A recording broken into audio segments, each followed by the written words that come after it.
তাহলে তাণ্ডব মুভি নিয়ে ডিরেক্টর রায়হান রাফি ও সুপারস্টার শাকিব খানের কাছে এবার শাকিবিয়ানরা করে বসলো বেশ কয়েকটি আবদার।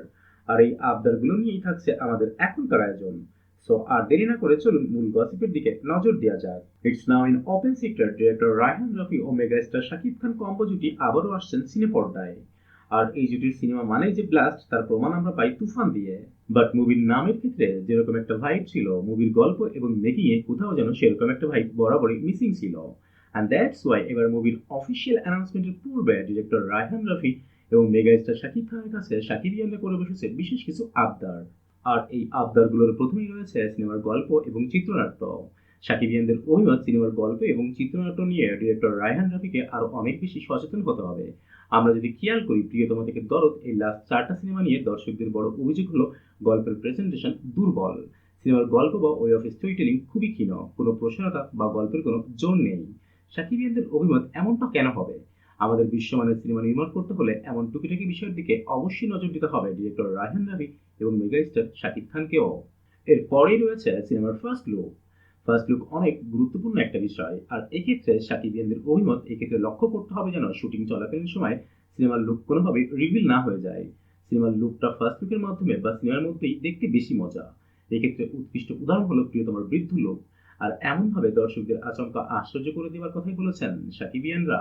তাদের তৃতীয় অধ্যায় হলো মুভির অ্যাকশন নিয়ে।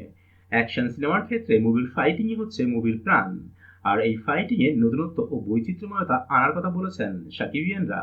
শুধু গুলাগুলি হলে চলবে না, কোপাকুপি ও হ্যান্ড টু হ্যান্ড অ্যাকশন থাকতে হবে এবং তাতে নতুনত্ব আনতে হবে। বাংলাদেশে একদম গতানুগতিক একই রকম ফাইট দেখা যায়।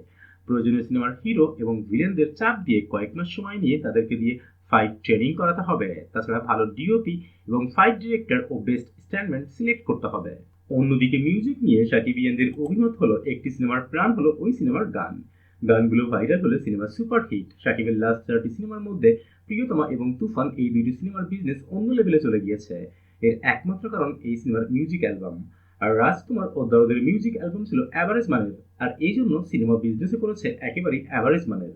এই জন্য সিনেমার মিউজিক যেন অবশ্যই চার্টবাস্টার হয় সেদিকে খেয়াল রাখতে হবে। BGM, background music.